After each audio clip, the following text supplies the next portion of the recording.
All we need is a little understanding. Walk a mile in their shoes.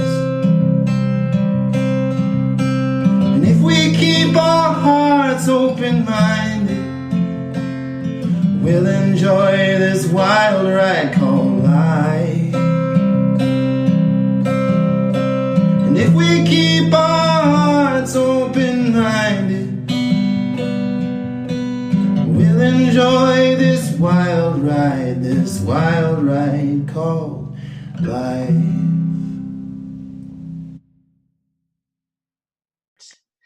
Hey everyone, welcome to another episode of the Truths We Hide podcast. Today's guest is Maxwell Ivey, and I'm really excited to have you hear his story because it's absolutely inspirational, and to hear the things that he's doing now is amazing. So thank you, Maxwell, for being on here today.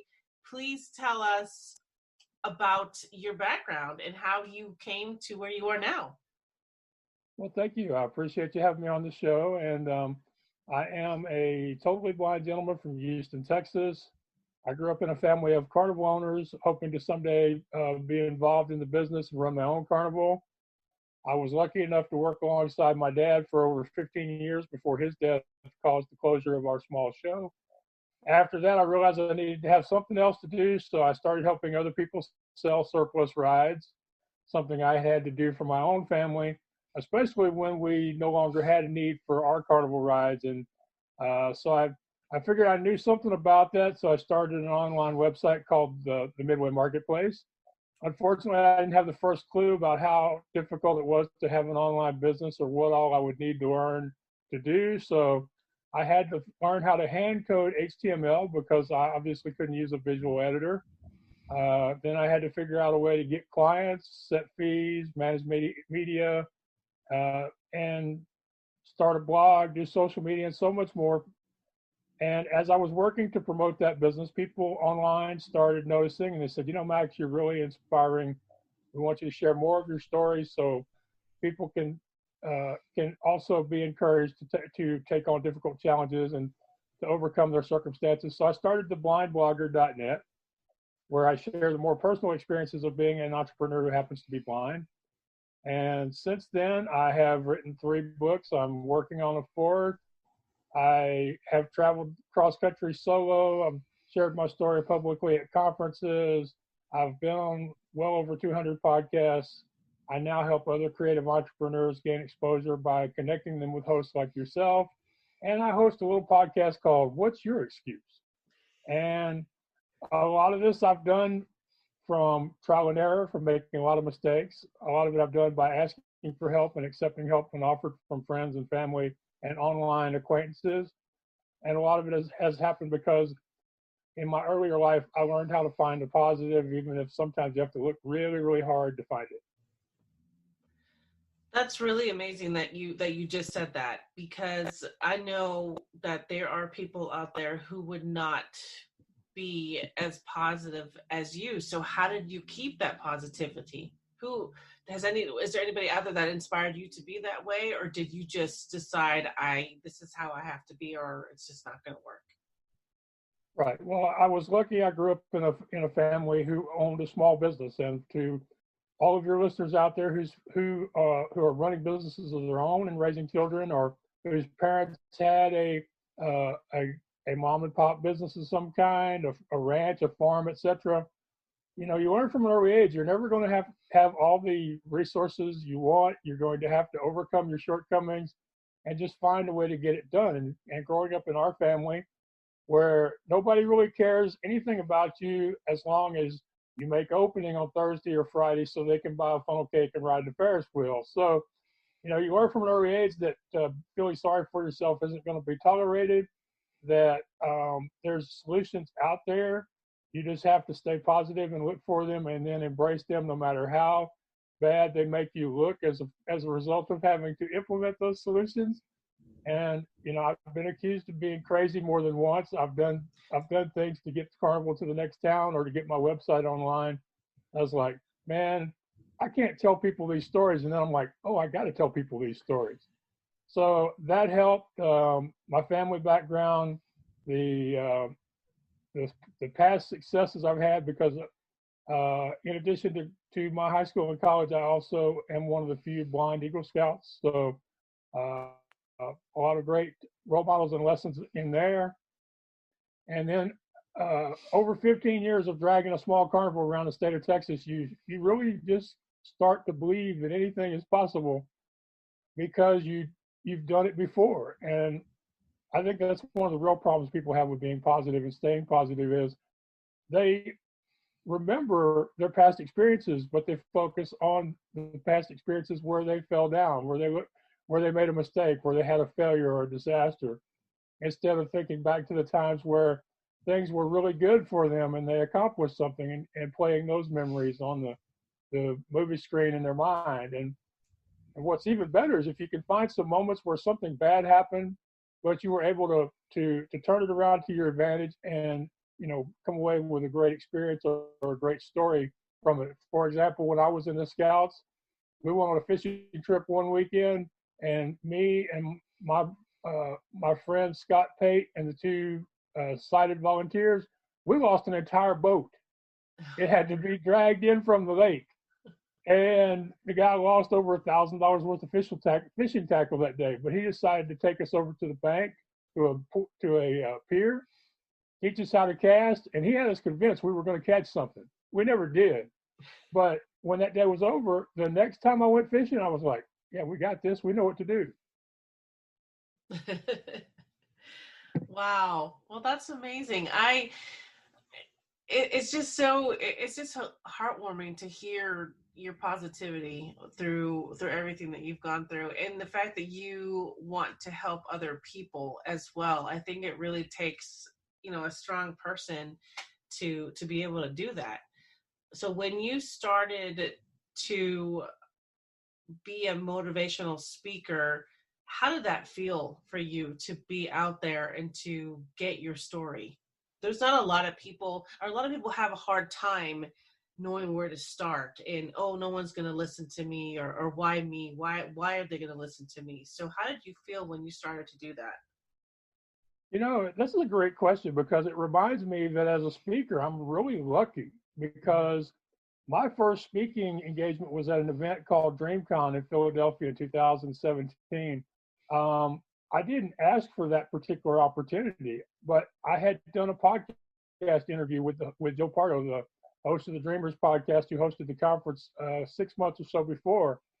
And after we finished the podcast, he starts talking to me about how he loved my story and that I should be sharing it more. I should consider doing public speaking. So after that talk, I started reaching out to groups here in the Houston area, but nobody said yes. And then in March of 2017, Joe came back and said, Max, I'm putting on this Dreamers conference. And I don't know if he asked me or if I asked him. I'm kind of known for asking for stuff, so it was probably me. So that was my first speaking engagement. And I had to travel over 1,500 miles cross country to get there. People were inspired from the get-go because I'm a blind guy traveling solo. And a lot of people I met that week had fears about traveling from Philadelphia to New York City, much less Houston to Philadelphia. And I was in an audience of people who were there to be inspired. And, it's just, I really wasn't thinking about being inspirational. I was really just thinking about sharing my story to that point and hopefully encouraging people to take action. That day, my goal was to talk to people about just pressing sin and not letting fear keep them from their dreams or their destiny or something like that. Because a lot of times in my life, I've gotten things I wasn't qualified for because I sent an email or I made a phone call or I filled out a form, and somebody on the other end said, yeah, he may not be qualified, but we like him, so we're going to take him. And, so my first experience there, it wasn't like, are they going to like me? Because it was like, I already knew they were going to like me because of the host and because of the other people I met before it was even my time to speak. And just one other thing that occurs to me is before I did this public speaking, I had done a lot of radio and podcast interviews. My first radio interview was horrible. The host hung up on me. I hung up on him. Oh, no. when we got back on the line together at the same time, he said, "What are you, blind or something?" And we were both silent for a couple minutes, which, silence on radio or a podcast is death. You would rather have profanity than silence. And then I started laughing, and then he started laughing, and we had a great conversation. He invited me back the next week, and I ended up doing his podcast every week for 6 months. That started from an experience where things didn't go so great for me in my very first ever radio interview as an entrepreneur in my own right. So those are the kind of experiences I could look back on, and I could go, even if this talk today goes horribly wrong, even if I stammer through my talk, even if people don't applaud, even if nobody says, hey, on the way in or the way out, I only need one person, and there's a good possibility there's one person in that audience that's going to find something encouraging, because people don't go to conferences to heckle you. They go there hoping you're going to say something they can take home with them. Right. And, I have learned over the years, you can have a bad experience and still have a great result. Even if it's just, hey, I took a risk, I got up on stage, I talked to these people, I shared my story. And even if you don't even find that one person, think about what you did. Think about the courage it took, the energy it took to stand up there and hold the mic in your hand and talk. Or, and that's as a public speaker. It could be the same for a podcaster. Even if you decide after, 10 or 12 episodes, which I know that's not going to happen to you, but even if you decide after a while, hey, podcasting isn't working for me, just think about what it took for you to start the podcast. If you write a book and the book sales aren't what you wanted them to be, think about what it took for you to write and publish a book, even as a self-published author. I think far too often people get negative because they're focused on the results and they're focused on somebody else's definition of success for whatever project it is that they're involved in. Oh my gosh, you just hit it right on the head. That's amazing. Thank you for saying that, because in this past few months on my own little journey that I'm on, I forgot how to give myself that grace and even that credit for doing what I'm doing. And you're right. We focus on the negative. We don't focus on, you just did something that not everybody can do. You actually just went out there and you were vulnerable, and you made that first step, and we forget to give ourselves credit for making that first step. So thank you for sharing that and for giving me that reminder, because it's huge. I'm glad I could do that. I tell people one of the great advantages to having a podcast, even if nobody listens, if you're doing an interview show, every time you press that record button, you have an opportunity to have an aha moment and to give somebody else an aha moment. Yeah. And I think one of the problems even some regular guests have with podcast interviews is they're not allowing themselves the mindfulness to be in the moment that it takes to go, wait a minute, the host just said something that affected me. And I find that as a guest that happens. And also as a host, I'm like, I'm here to interview this guest and have them inspire my audience, but sometimes they just inspire me instead, and I could care less what the audience thought. That's just the way. And here's a stat for podcasters, because I happen to have this one in my back pocket. There's companies that track podcasts, how many episodes people record before they quit. And if you make it to 9 episodes as a podcaster, you're in the top 11% of everybody in the world who has ever had or has a podcast. Oh my gosh. You're in the top 11% of over 1 million people, because there are over 1 million podcasts out there now. And that doesn't even include the ones who have started and quit. But if you get to 9, you're in the top 11%. Well, that's exciting. That just made me happy. I'm glad I could do that. And it sounds like having me on your show was a great time for you personally, regardless of whatever else we discuss here today. No, absolutely. I learned from so many of you, and I think that's one of the reasons why I have kept going, is because people like you are just, you give us these signs, these messages, these aha moments that make me go, oh my God, yes, thank you for saying that. And I know to the listeners out there that are struggling with giving themselves any kind of grace, any kind of credit, they're going to listen to this and go, yes, thank you. I didn't even see it, but I needed someone to point it out for me. So, oh yeah, I'm smiling. That just made me happy. I was smiling too, girl. It was a great moment. This is awesome. So wait, you need to tell me a little bit about this singing. You're a singer.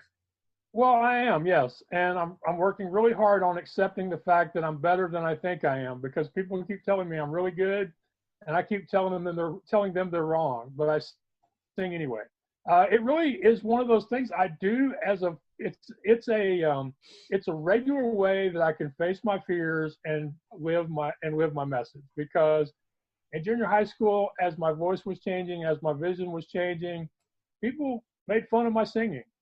So I stopped singing for a long time. If you would come up on me while I would be singing to myself, I would either lower my volume way down or stop. And then about 7-8 years ago, I was doing my very first video for my Midway Marketplace website, and I needed an intro. I had given myself a deadline of starting by New Year's Day, and I didn't have anybody to create an intro. I didn't have the skills to create one. And I thought, well, why don't I just start off the video by singing? And it was, it's Christmas time. So I did a little of A Christmas Carol from Nat King Cole. And people liked what little they heard on that video and asked me to continue doing it. So I continued to sing on my podcast intros and my outros. And people have actually encouraged me to record more of myself. So I've actually posted me singing some full-length songs, mostly country and old pop, that people can find on my YouTube channel. And at this same speaking event, DreamCon in Philadelphia, I have to talk to Joe about bringing that event back, because it was such a special part of my journey. It's featured heavily in my next book about my first trip as a public speaker and also doing book signings to promote my work. I met this amazing speaker named Azuka Zook, and he's one of these guys, when he steps to the mic, he sounds like he was born speaking. He has just an amazing voice that sounds like, I'm not going to say, Samuel L. Jackson, because the pitch is different, but it's just a command, a presence. It's as if it's a living entity when he opens his mouth, if that makes it clear. And after the event, I asked people, I said, well, I'd like to sing a little bit in front of this banner just to put it in my memories, say I did it. And Azuka heard me sing. He said, Max, you're really good. People are going to cry when you sing. And you need to sing every time you talk. He said, when you do an interview, when you speak from the stage, he said, sing. He said, you're going to become the singing speaker. It's going to be a unique thing that's yours. It's going to become memorable, and it's going to get you onto some really big stages and onto some red carpets in your lifetime. And I was scared that day when I sang. It really affected me. My knees were weak. My stomach was upset. And that never happens to me when I sing anymore. It just happened that one day. But Azuka said continue singing, so I keep singing. And in fact, a year ago, I stopped singing on my podcast because people had me scared that Garth Brooks and Alabama were going to sue me. And so I stopped doing it.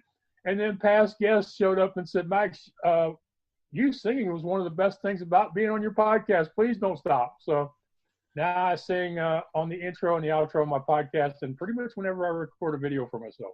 Oh my gosh. That's awesome.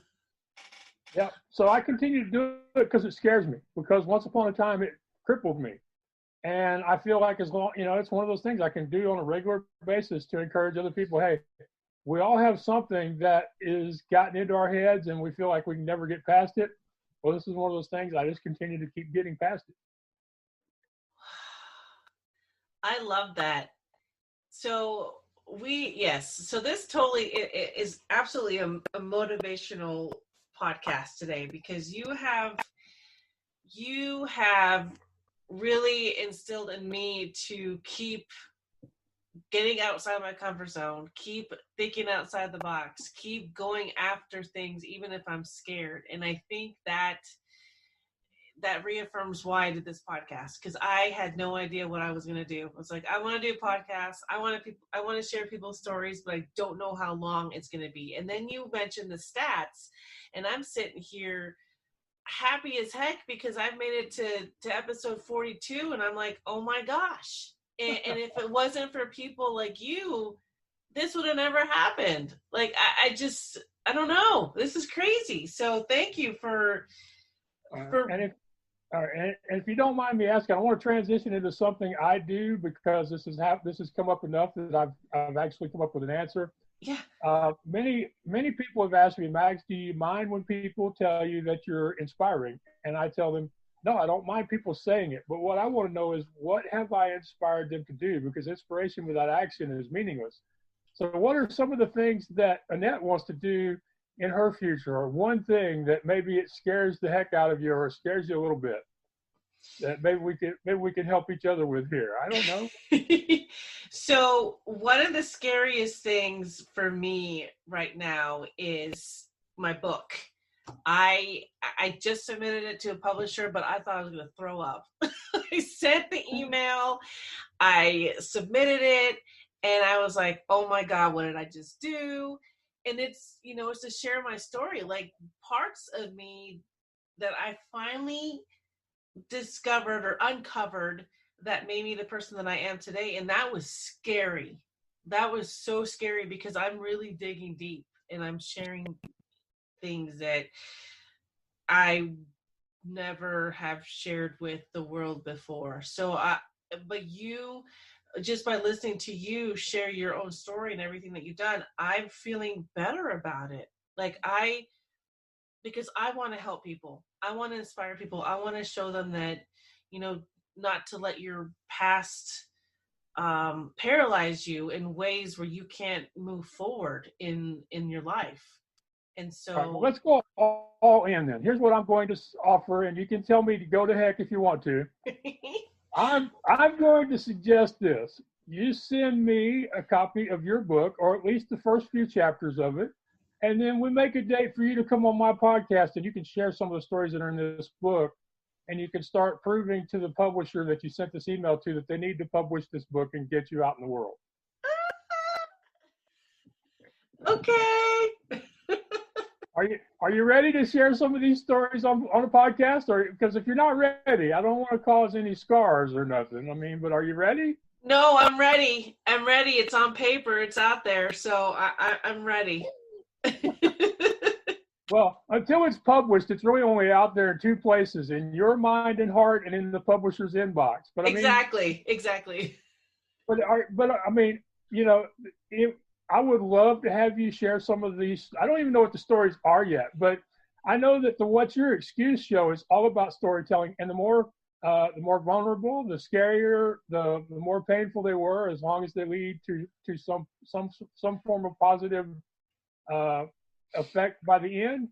Those are the kind of stories we want on What's Your Excuse, and the kind of guests I love having. So if you're ready to tell even one of those stories, we could do a short episode. I've done one 15-minute interview, but I don't like to do them that short. But we could definitely have you on the podcast, and you could share one or two of these stories, and we could talk about your podcast and whatever else you're up to, and maybe bring some new listeners to come over and listen to your inspiring guests. I love it.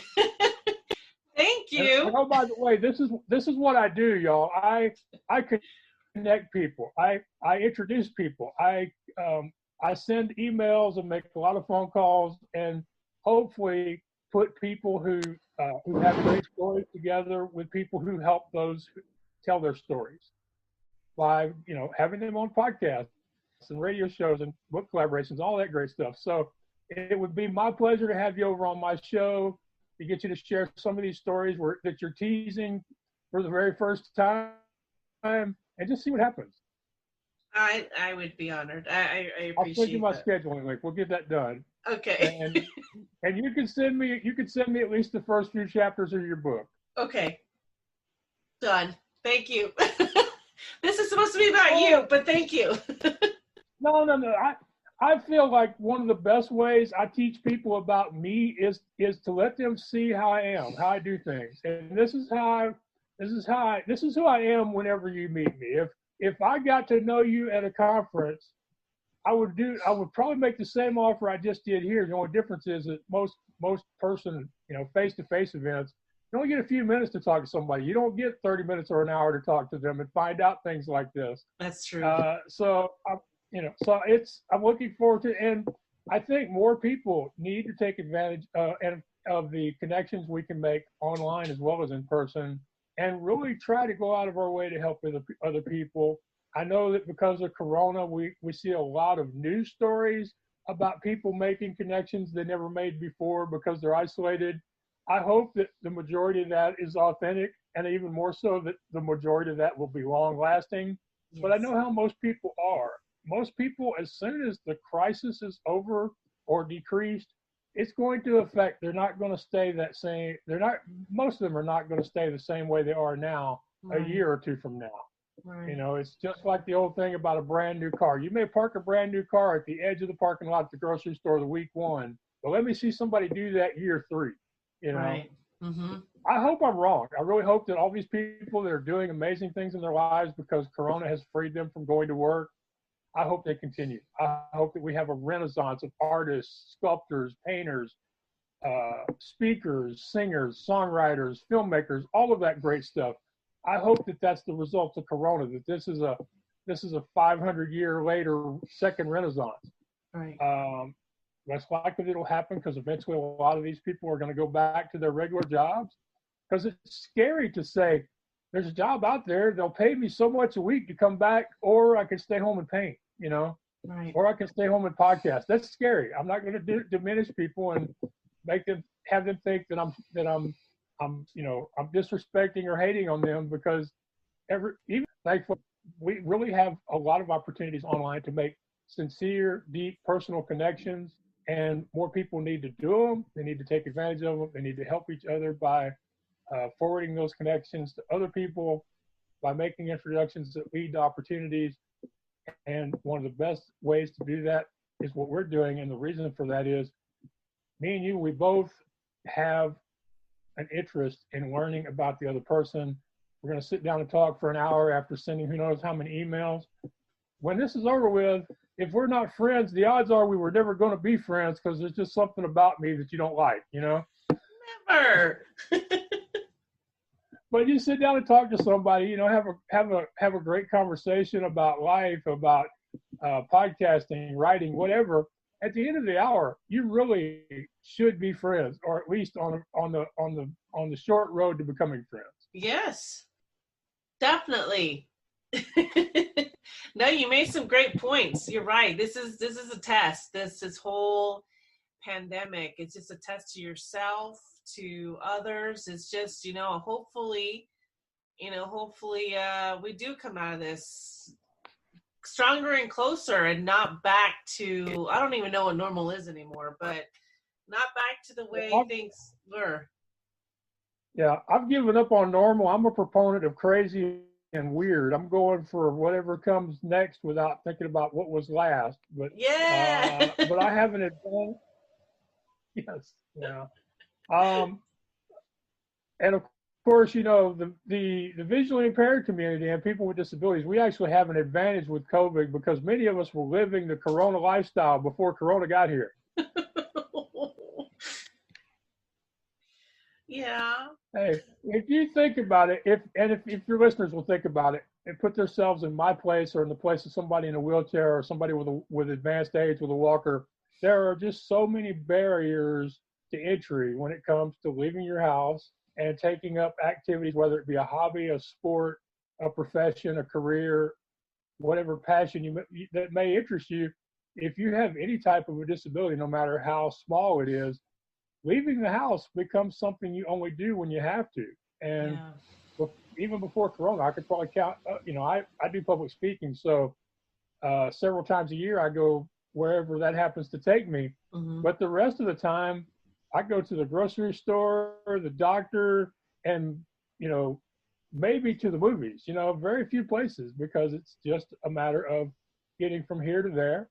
Mm-hmm. And of course, it would be better. I mentioned to you earlier, I'm 54 years old. I don't have a girlfriend, a wife, or a paid assistant, so I have to look at Uber, taxis, or begging people to go, or finding somebody that wants to go to the same place. Mm-hmm. Because I live in the suburb of Houston. There's not much in the way of transportation options here. Mm-hmm. And that's why I do podcasts. That's why I do radio shows, because I decided there has to be a way that I can overcome this limitation of not being able to get to people easily face to face. And I found out that I can speak to hundreds of thousands by sitting at this laptop and sharing my story as openly as I possibly can with you and your listeners.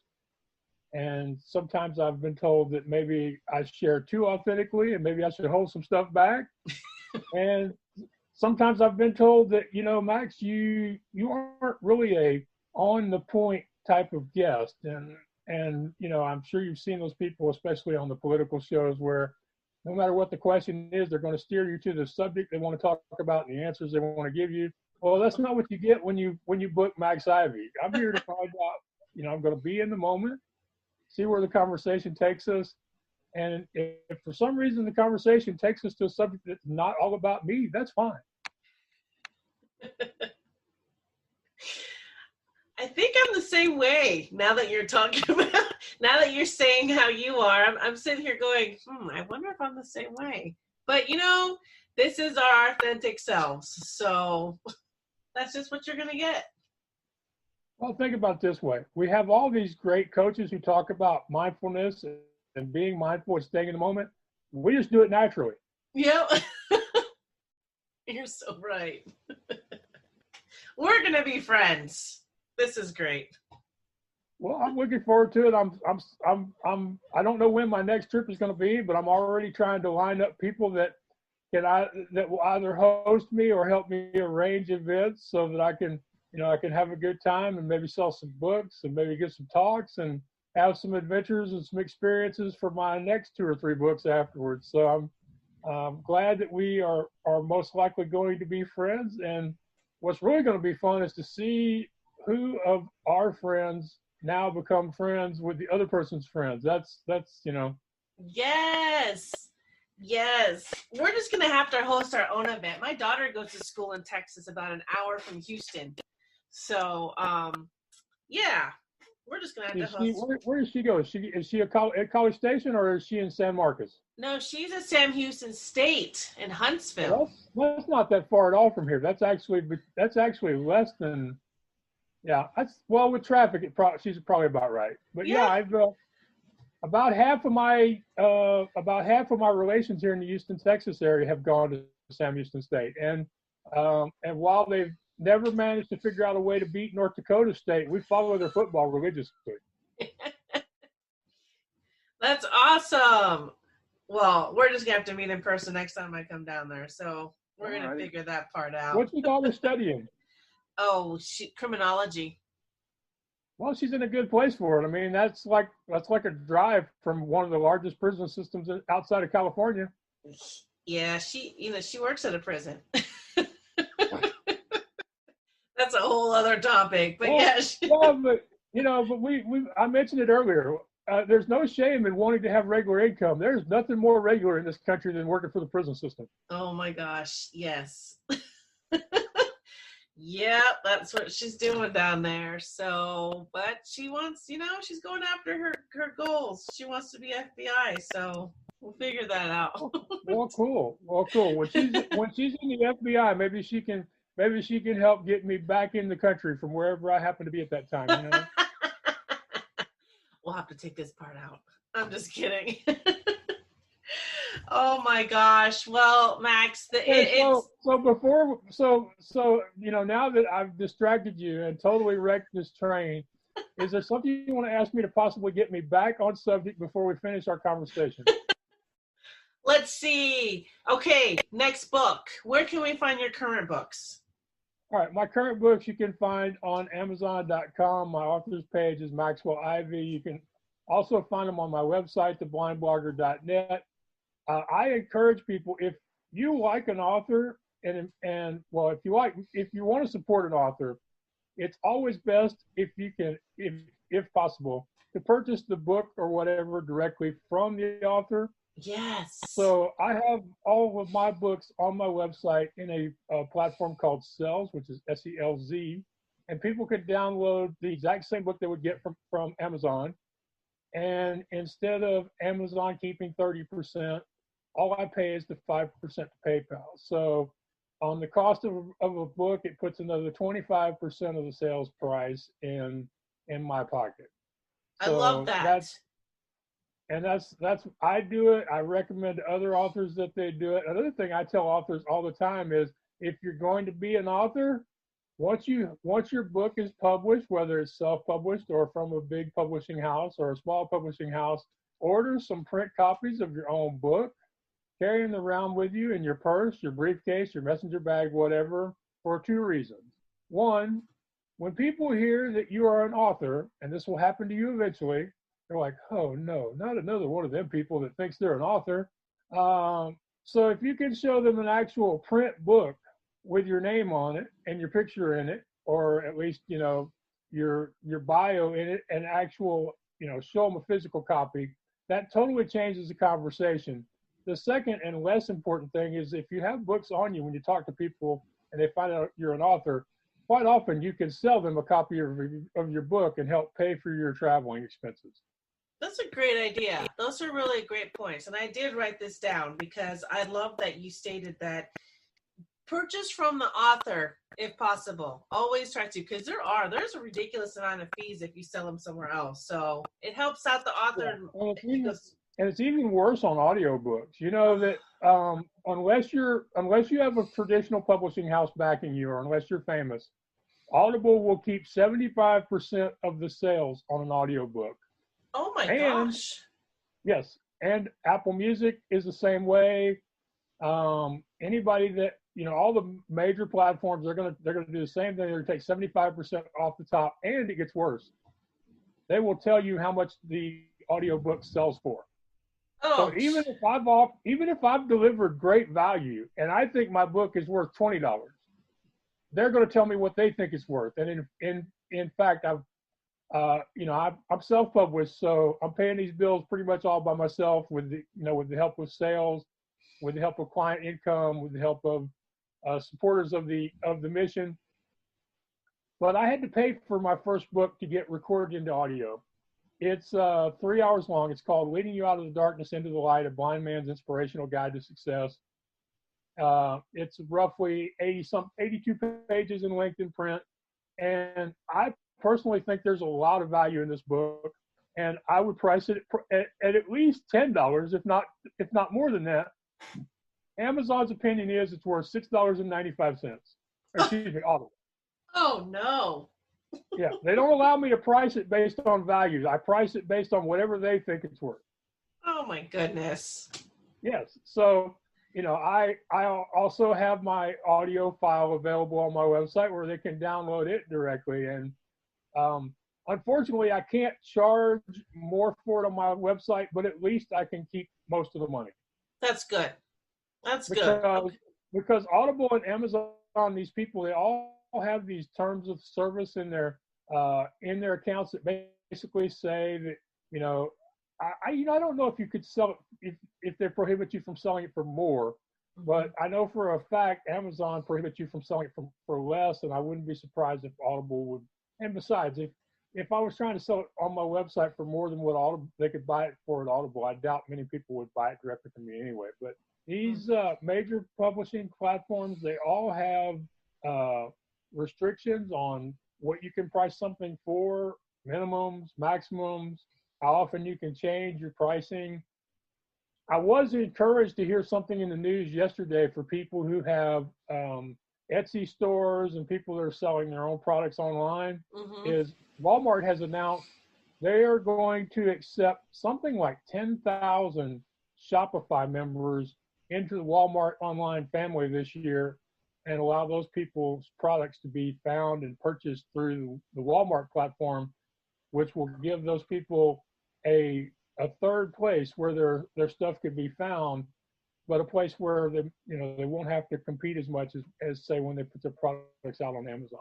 So Oh my I goodness. was encouraged to see Walmart doing that. It didn't sound like something Walmart would usually do. Yeah. To actually help the little guys in this world, but some of those Shopify people, though, they're making real money. I mean, some of those boutique brands are grossing 6 and 7 figures a year, and so we'll be interested to see what brands actually end up on Walmart. I know I'm continuing to try to grow my merchandise, but I don't think Walmart's going to come calling just yet. Although I dropped one of my favorite sayings on a host yesterday, and he's like, Max, and I said, trademark pending and T-shirts coming. He said, okay, Max, I want one in a medium. So it's a phrase I use about finding and staying positive. I tell people that finding the positive or finding the good is a lot like finding anything else. Because think about it, when you lose your keys, your phone, or your TV remote, it's there somewhere. And you just keep looking for it until you find it. And being positive is the exact same way. And I used that phrase just yesterday, and then just jokingly, tongue in cheek, I said, yeah, trademark pending and T-shirts on the way. And the guy said, okay, I'll take a medium.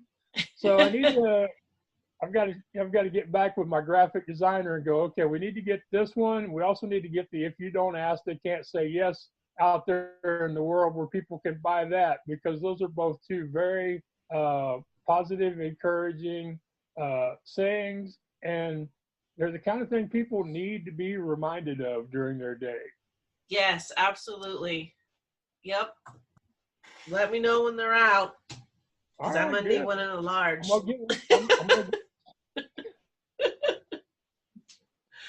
I'm sorry, I didn't even hear what size you mentioned. I'm just kidding. I said I'm going to need one in a large. I was trying to give you an out, not to say. I'm sorry. Nope, it's totally okay. I'm good with it. Totally okay. All right. Okay, because I can remember when I wore a 5 extra large tall, and I'm very happy that I can wear a 2 extra large myself. That's awesome.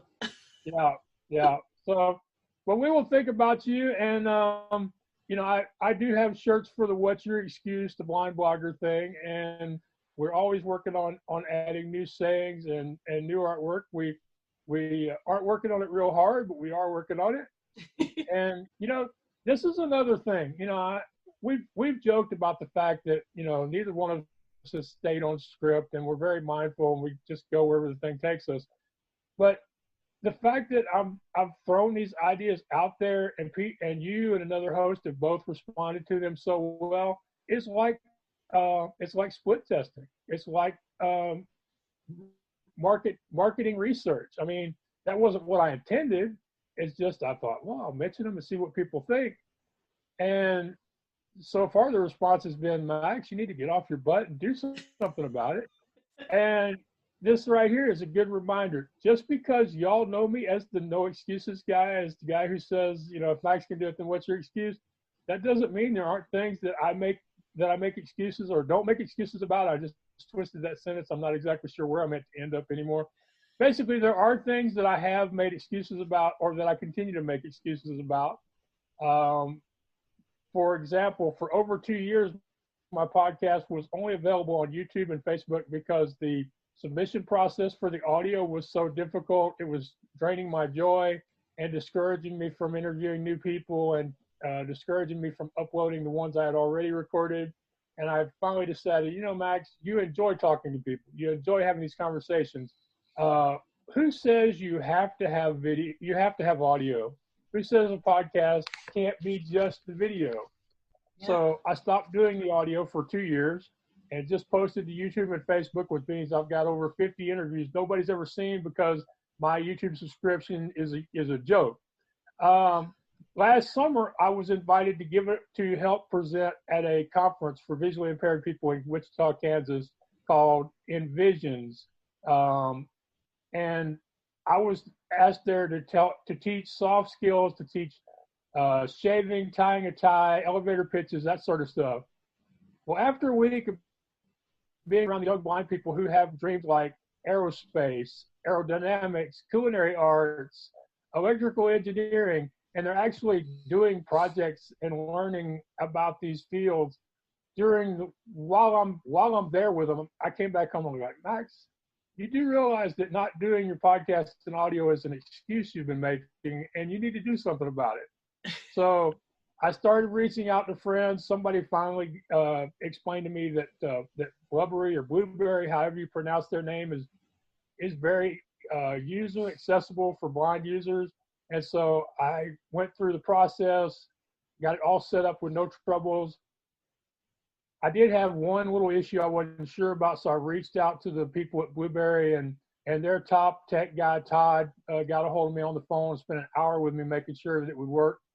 And then I started uploading the audio and found out how easy it really was. That, I mean, basically, it has a button in there. You select that button to add new audio, and then you browse through your laptop and find it and press accept. So I mean, it was really easy. Wow. And so I started on July 1st of posting the audio again. But this is one of those things I'm trying to share more because it's a great example of how even somebody who's known for overcoming obstacles and adversity, there are some things that he or she is going to make excuses about, is going to allow to hold them back, or think, well, it's not important, I can do it later, or I'm doing just fine without that particular thing. So we all have to continually reevaluate ourselves and go, okay, is this something I'm making an excuse about, or something that legitimately I don't need to worry about right now? And of course, the great thing with excuses is if you want to be called out on your excuse, have a show called What's Your Excuse, and have good friends who will go, Max, I thought you were the no excuses guy. It's 2 o'clock. Yes, and a lot of times with excuses, it does take good friends. Sometimes it takes people who don't know you well enough to be scared, and they will ask you about something, and that goes to the final point I want to make, because I think we're probably getting close to the end of your time, is it's very important to have a community, whether that's online, in person, or both. If you don't have at least one person in your life right now who will support and encourage you, challenge you, see you as somebody better than who you are, or in those rare occasions, have the courage to say, you're not the person, you're not as big a thing as you think you are. You need to, if you don't have at least one of those friends in your life, you need to find them. You need to accumulate more of them. And I hope you'll visit my website, theblindblogger.net, and reach out to me, because I would be very honored to be that one friend, or to be the second or third in your community. Because if we don't help each other, encourage each other, support each other, none of us accomplish anything. Yes, you're so right. Thank you for saying that. We need to reach out to you to get inspired again and motivated again and help each other out. That's awesome. Thank you. Yes, thank you so much for being on here. Thank you for everything that you're doing. It's seriously been such a pleasure to meet you, and I can't wait to see what else we're both gonna do, because it's gonna be amazing. No, I can't wait. I'm looking forward to seeing your book on the bestseller list, and I can't wait to hear some of these stories you've got to tell. Thank you so much. Thank you. I will add the blindblogger.net into the show notes, and your link to Amazon to find all your books. But thank you again for being on here, and I can't wait to see what's going to be in store for you. Well, thank you so much for continuing to put out the effort and for deciding not to quit. It's so amazing to hear that, and to know that I've played a little bit of a very small part to encourage you to continue going even more now. I always like to make sure that before I finish, I tell the podcaster that most of us doing this are not doing it for fame and fortune, and even those who are, very few of them are accomplishing that goal. Most of us do it out of a sense of obligation to help others share their stories, or we do it because it's fun. We enjoy having conversations and learning new things. And so thank you for the time, the effort, the energy that you are putting into this endeavor of yours. And I just know that this is going to be even bigger and better for you in the future. And I can't wait to see some of the people you are going to meet, the experiences you're going to have, and the places you are going to go with your podcast. Thank you so much. That was so nice. Thank you. Thank you. Oh, you have a great day, Max. I can't wait. If you haven't heard about Anchor, it's the easiest way to make a podcast. Let me explain. It's free. There's a creation tool that allows you to record and edit your podcast right from your phone or your computer. Anchor will distribute your podcast for you so it can be heard on Spotify, Apple Podcasts, and many more. You can also make money from your podcast with no minimum listenership. It's everything you need to make a podcast in one place. Download the free Anchor app or go to anchor.fm to get started. Thank you for listening to the Truth We Hide podcast, created and founded by your host, Annette, the founder of A Wild Ride Call Life. Also, a big thank you to all of our sponsors for each and every episode that is aired. We have so much support from them and all of our listeners. You can find more information at www.awildridecalllife.com.